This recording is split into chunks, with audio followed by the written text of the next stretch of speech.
मित्रों नमस्कार, मैं हूं राकेश कुमार। आप देख रहे हैं मत अभिमत। विशेष सर्वेक्षण संविदा कर्मी एवं अभियंता संघ का हड़ताल 24वें दिन भी जारी रहा। भूख हड़ताल भी चल रहा है।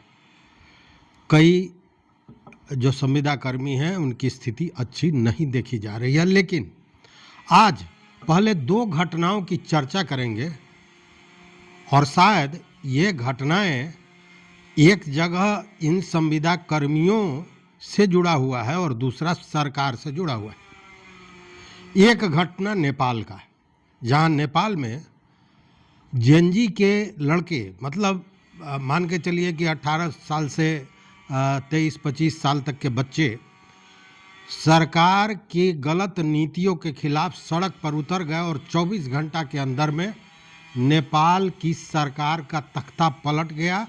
20 जिसमें पुलिस कार्रवाई हुई। पुलिस कार्रवाई में लगभग 20 बच्चे मारे गए हैं और उसके बाद लगातार मंत्री, जितने भी मंत्री हैं, जिसमें रमेश लेखक थे, जो गृह मंत्री थे, कृषि मंत्री रामनाथ अधिकारी, स्वास्थ्य मंत्री प्रदीप पौडेल, जल आपूर्ति मंत्री प्रदीप यादव ने इस्तीफा दे दिया और अंत में जो प्रधानमंत्री हैं केपी शर्मा ओली, उन्होंने भी इस्तीफा दे दिया और भाग खड़े हुए दुबई।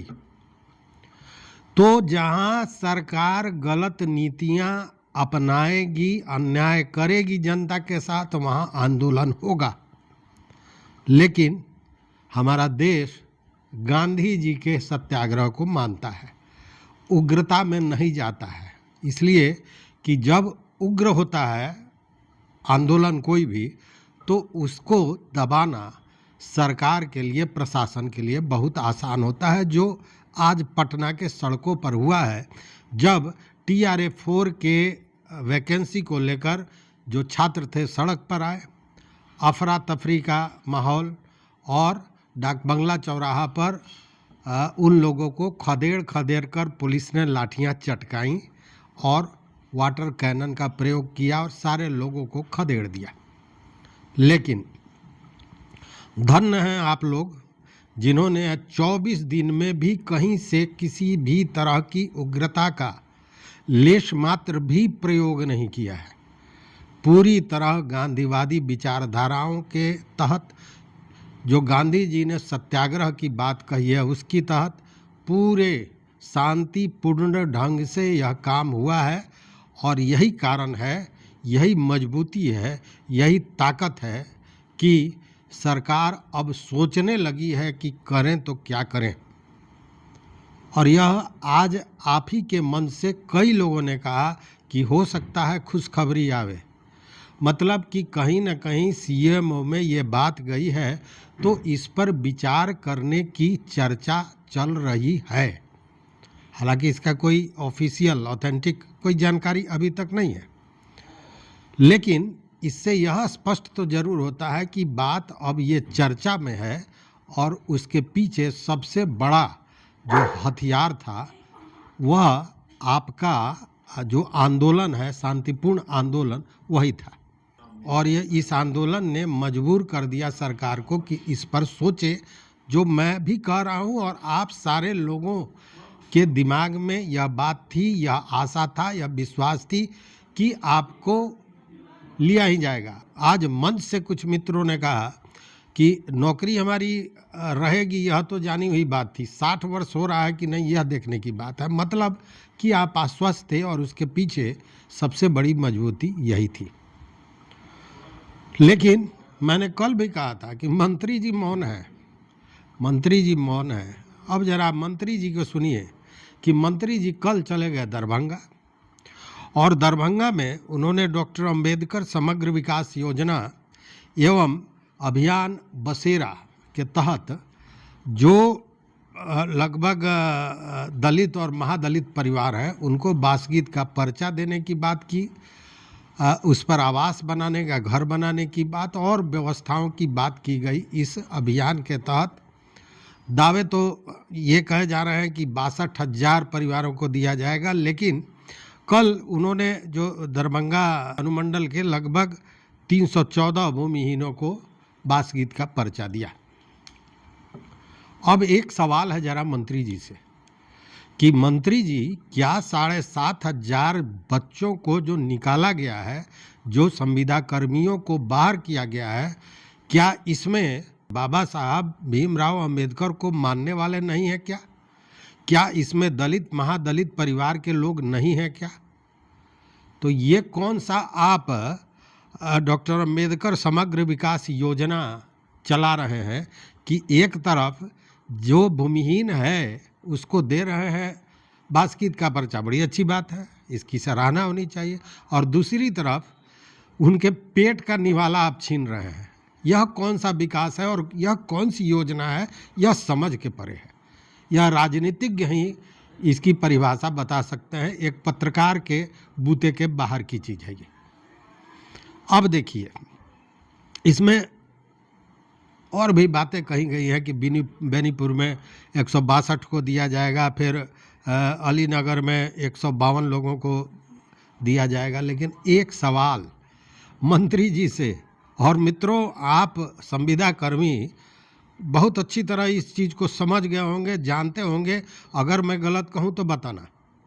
अभी तक बिहार सरकार ने कितने लोगों को बास्केट का पर्चा दिया है? हजारों। बास्केट का पर्चा बहुत लोगों को मिला है, लेकिन और आज से नहीं मिल रहा है, जमाने से, नीतीश जी के सरकार के पहले से मैंने देखा है। यहाँ पे रमई राम थे कल्याण मंत्री, और रमई राम कभी मोतिहारी, कभी बेतिया, कभी मुजफ्फरपुर, कभी पटना शिविर लगाकर बास्केट का पर्चा बांटते थे। लेकिन मैं जानता हूँ कि जहाँ 100 पर्चे बांटे गए उसमें 99 लोग जमीन पर नहीं पहुँच सके और सरकार उनको नहीं दे पाई कब्जा, कुछ नहीं। अब ये मंत्री महोदय का काम शुरू किया, इन्होंने कहा कि अब सरकार उनके दरवाजे पर जाए कि उनका दाखिल खारिज कराएगी। दाखिल खारिज कागज़ पे आप करा लेंगे, लेकिन ज़मीन आपने क्या दिया, कैसे दिया, उस पर वो काबिज कैसे होंगे? कहने का मतलब कि ये सारा कुछ चुनावी शगुफा है। और एक जगह अंबेडकर के इन्हीं बच्चों को, अंबेडकर के मानने वाले को, दलित महादलित परिवार के कितनी बहन बेटियां हैं इसमें, बच्चे हैं इसमें, जो 7,500 लोगों को हटाया गया है, लेकिन उनकी सुनवाई मंत्री जी के पास नहीं है। उसके लिए ज़ुबान बंद हो गया है, मौनी बाबा बन गए। लेकिन मौनी बाबा को जहाँ ये लगता है कि इससे कुछ वोट आने वाला है, वहाँ मौनी बाबा का आवाज़ निकलता है, और 1 2 3 4 100 200 के हजारों हजार में बांट देते हैं। मुंह से बांटना है साहब, तो कम से कम वो मुंह खोलते इन संविदा कर्मियों के लिए, तो शायद ये स्थिति महाअभियान की नहीं होती। महाअभियान की क्या स्थिति है अभी बताऊंगा, लेकिन मैं बताना चाह रहा हूँ कि कल आपके मंच पर जाएंगे जो एक्टिविस्ट लॉयर हैं कुमार अमित हाईकोर्ट के एडवोकेट हैं, और उनसे कई साथियों की बात हुई है। उन्होंने बुधवार का समय दिया था, वो मंच पर जाएंगे और आपकी बातों को समझेंगे, आपकी बातों को बताएंगे, उसका क्या कानूनी पक्ष हो सकता है यह भी बताएंगे, और आपके समर्थन में उतरेंगे। चूँकि उनसे जो बातें हुई हैं उसके अनुसार उनका प्रोग्राम कल का है पटना गर्दनी बाग पे पहुंचने का। खैर, तो कहने का मतलब यह है कि ये सारे दावे किए जा रहे हैं, लेकिन हमने कहा था कि मंत्री है मौन, तो विभाग चला रहा है कौन? तो मंत्री जी बाहर जाके लंबा दिए जा रहे हैं, और जो घर के लड़के बैठे हुए हैं गर्दनी बाग में नाक के सामने, उनमें 7,500 लोगों को टर्मिनेट कर दिया जाता है, लेकिन मंत्री जी के जुबान से एक आवाज़ निकलती नहीं है।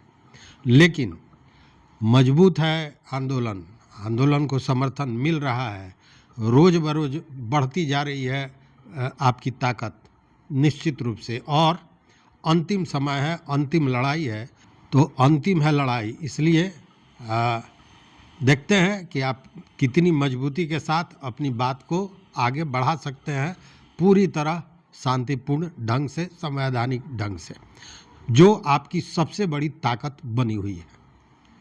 तो इस वीडियो में बस इतना ही। बहुत बहुत शुभकामनाएं, कोटिशा आभार।